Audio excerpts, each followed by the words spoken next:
नमस्कार, आप देख रहे हैं किसान उत्थान और मैं हूं आपके साथ अर्चना कौशल।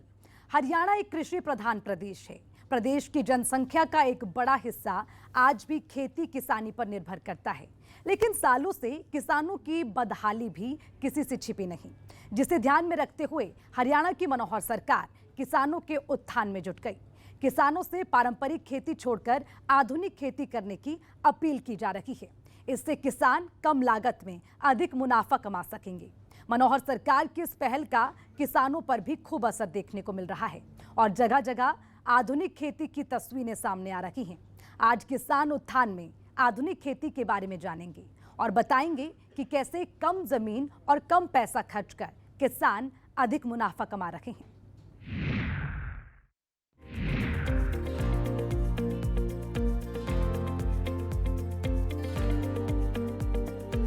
बेहतर उपज आज हर देश की जरूरत है। इसके लिए बेहद जरूरी है कि कृषि क्षेत्र में भी तकनीक का भरपूर उपयोग हो। किसान जो साल दर साल, पीढ़ी दर पीढ़ी चले आ रही खेती के तरीकों को छोड़कर आधुनिक खेती करे, जिससे किसानों की दशा और खेती की दिशा दोनों बदल जाएगी। आज प्रदेश के हजारों किसान मुख्यमंत्री मनोहर लाल के दिखाए हुए रास्ते पर चल पड़े हैं और मालामाल हो रहे हैं। तो चलिए प्रदेश के कुछ ऐसे ही किसानों से आपकी मुलाकात कराते हैं। राज्य की मनोहर सरकार किसानों को आधुनिक बनाने के लिए नित नई पहल शुरू कर रही है, ताकि प्रदेश का किसान खेती के क्षेत्र में अपने आप को पिछड़ा न समझे। मुख्यमंत्री मनोहर लाल का तो हमेशा से यही मानना रहा है कि देश हो या प्रदेश, दोनों की तरक्की में अन्नदाता का उत्थान सर्वोपरि है। इसी कारण दिन रात बिना रुके थके मुख्यमंत्री मनोहर लाल लगातार किसानों के लिए दिन रात काम कर रहे हैं और प्रदेश के किसानों को समृद्ध बना रहे हैं। मनोहर सरकार के प्रयासों के कारण खेती किसानी भी धीरे धीरे हाईटेक होने लगी है। प्रदेश के किसान अब पुराने दिनों से चली आ रही खेती को छोड़ अब आधुनिक खेती की ओर आगे बढ़ रहे हैं। जहां एक तरफ देश के किसान कॉन्ट्रैक्ट फार्मिंग का विरोध कर रहे हैं, वहीं पानीपत के गांव उगरा खेड़ी के किसान कॉन्ट्रैक्ट फार्मिंग कर कई गुना ज्यादा मुनाफा कमा रहे हैं। इस गाँव में अधिकांश किसान सब्जियों की खेती करते हैं। छोटा हो या बड़ा किसान, वो सिर्फ नाम मात्र ही गेहूं और चावल की फसल की खेती करते हैं। ज्यादातर अपने खेतों में सब्जियां लगाकर अच्छी लाभ ले रहे हैं। मुख्यमंत्री मनोहर लाल के प्रयासों से इस गांव के किसान कई सालों से सब्जियों की खेती करते आ रहे हैं। किसानों का मानना है कि ट्रेडिशनल खेती से उन्हें सब्जियों की खेती में काफी मुनाफा होता है।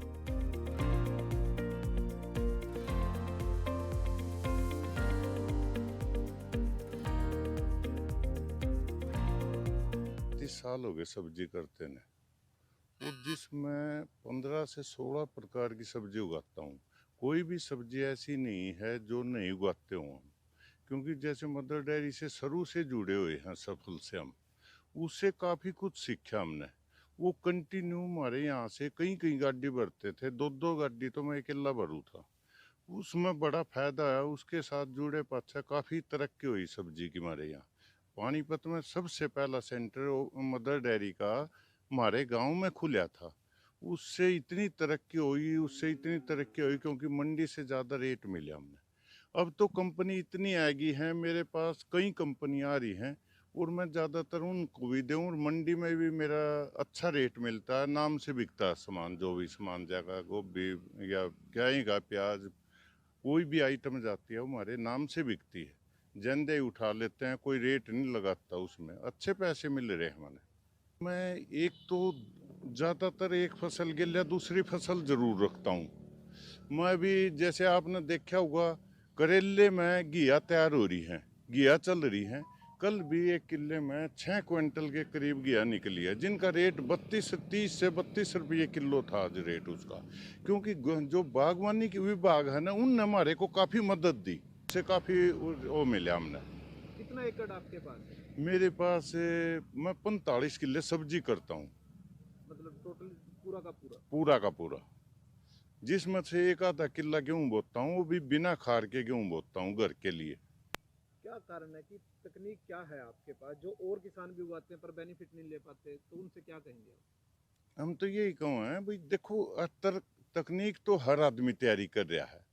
कुछ आदमी, मैं आपके साथ गया खेत में, मैंने देखा गोभी के डंठल नीचे से तोड़ रहे, मैं थोड़ा ऊपर से तोड़ो, क्योंकि वजन देना हमने, तो वजन के हिसाब से हमारी सब्जी बिकेगी। अगर जो हम देख रेख नहीं करेंगे तो कोई फायदा नहीं खेती करने का। एक एफपीओ बनाई है फिर उसमें 75 आदमी हमने जोड़े हैं। इससे क्या सारे की सब्जियां आ करेगी यहाँ, और यहाँ और नई कंपनी आऊंगी उनसे हम टाई अप करेंगे ताकि यहाँ से सब्जी उनकी सारे किसानों की यहाँ से सब्जी ले जा सके। ऐसे तो शुरू में यहाँ ब्रोकली नहीं होती थी, रेड कैबेज नहीं होता था।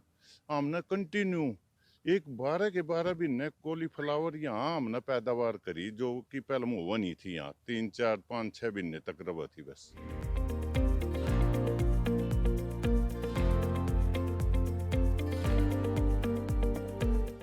इस गांव के किसानों का कहना है कि कई कंपनियों के साथ कॉन्ट्रैक्ट और कॉन्ट्रैक्ट फार्मिंग अपने खेत में एक साथ 2 फसलों को लगाते हैं, जिससे उन्हें मंडियों से बेहतर दाम भी मिलते हैं और उनकी कमाई भी अधिक होती है।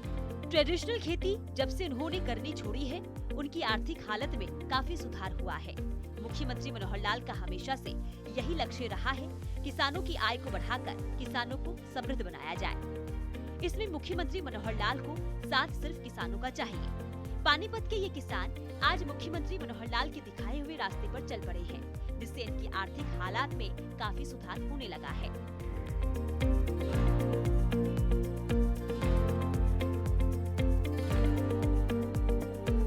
भाई साहब देखो, सब्जी की जो खेती है ना, इसमें किसान को ज़्यादा बेनिफिट मिल जाता है, क्योंकि एक तो हमारी मंडी नज़दीक है, और अब जब से मंडी उधर दूसरी साइड गई है, यहाँ भी थोड़ा फ़र्क पड़ गया है। यहाँ भी लोग ईख की खेती और जीरी की करने लग गए। और इसके साथ ये है कि जो हम सब्जी करते हैं, वो सब्जी हमारा गांव का किसान मेहनती किसान है शुरू से ही, और ये कम से कम ये लगा लो 30-35 साल से हम सब्जी की खेती कर रहे हैं यहाँ।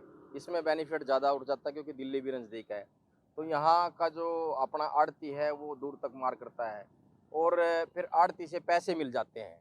और जैसे जीरी और गेहूँ की खेती है, इसमें सरकार रेट नहीं दे पाती। कितने आपने देखा कि कितने आंदोलन हो लिए, वहीं 50 रुपये 100 रुपये एक साल में रेट बढ़ता है। लेकिन इसके साथ DAP खाद कितना महंगा हो गया, यूरिया कितना, दवाइयाँ कितनी महंगी हो गई हैं।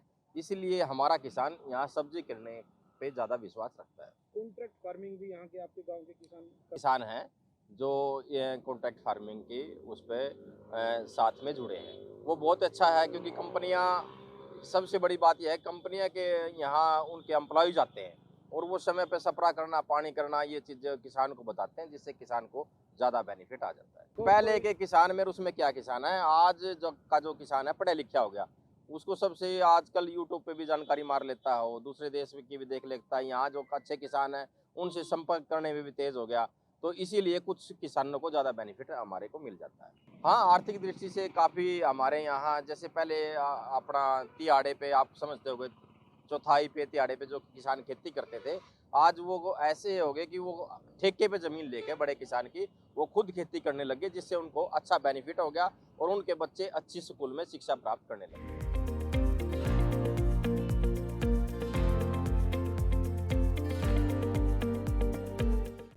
जैसे जैसे समय बदल रहा है, वैसे वैसे किसानों का रुझान भी आधुनिक खेती की ओर बढ़ता जा रहा है। मुख्यमंत्री मनोहर लाल ने तो प्रदेश में किसानों के लिए इतनी कल्याणकारी योजनाओं को चला दिया है, अब किसानों के लिए खेती करना आसान और फायदेमंद हो गया है, जिस कारण आज प्रदेश के हजारों युवा नौकरी छोड़ आधुनिक खेती की ओर अग्रसर हो रहे हैं और लाखों की कमाई कर रहे हैं। ब्यूरो रिपोर्ट, सूर्य समाचार।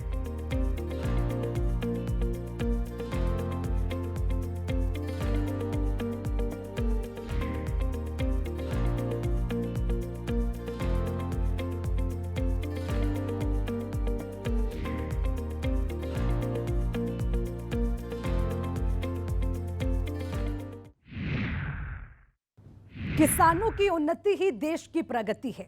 इस सोच के साथ मुख्यमंत्री मनोहर लाल ने किसानों के हित में एक के बाद एक कई कदम उठाए हैं, जिसका लाभ प्रदेश के हजारों लाखों किसानों को मिल रहा है। किसानों ने अब परंपरागत खेती को पीछे छोड़कर आधुनिक खेती पर बल देना शुरू कर दिया, जिससे छोटे बड़े सभी किसानों को सालाना लाखों रुपए की आमदनी हो रही है, जिससे उनकी आर्थिक हालत में सुधार हो रहा है। किसान उत्थान में फिलहाल आज के लिए इतना ही। मुझे दीजिए इजाजत। नमस्कार।